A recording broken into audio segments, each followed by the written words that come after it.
Hello and welcome to Geeks Vs Loneliness, our spot on the site where we try and talk about things that may be affecting you, or people around you. A warm welcome is offered to you here, although sadly we have no stock of miracle cures. But what we do have, hopefully, is something in this series that will be of use to people around you, or maybe you yourself. Hope so. This week's is difficult, as we want to talk about when a friend or relative falls seriously ill, possibly with no happy ending in sight. Stories like this are playing out around us all the time, and you never know who is hiding one behind the face that they present to the rest of the world. That doesn't hide that fact that there are few things in the world more heartbreaking than seeing someone you love go through suffering. Firstly, a hug from us if this applies to you.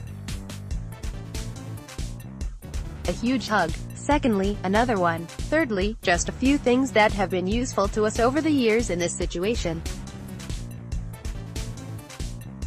We're no experts, but hopefully there's something here that's of use to you. The hardest thing often to keep hold of is self-care, but heck, this needs to be right near the top of your agenda. Keep yourself fed, watered and washed. Try and sleep as well as you can. If possible, try and get into a daily routine, just to ensure that you'll find pockets of time to keep your own strength up.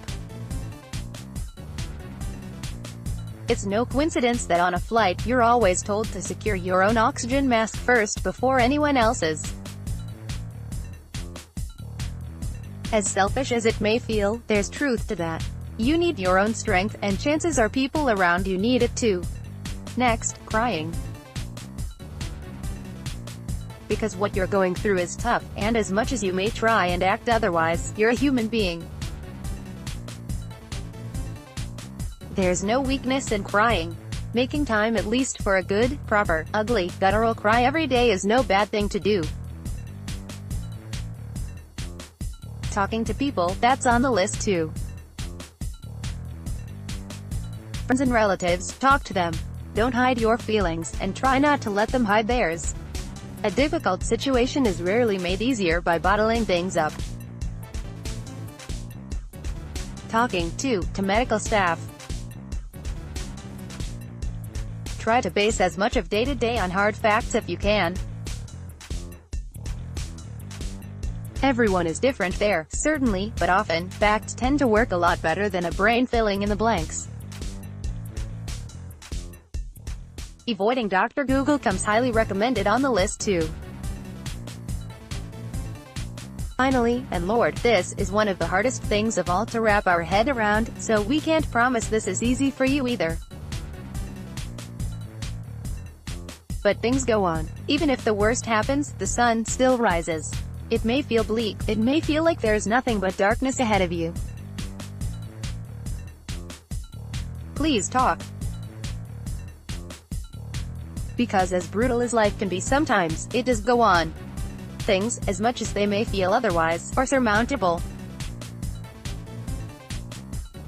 If any of this applies to you, then huge hugs. More of them. Please know that you're allowed to be a human being. You're allowed to be perfect. And we dearly hope that even in the most difficult, horrible of times, life finds you a smile somewhere. All the best, folks. Thanks, as always, for reading.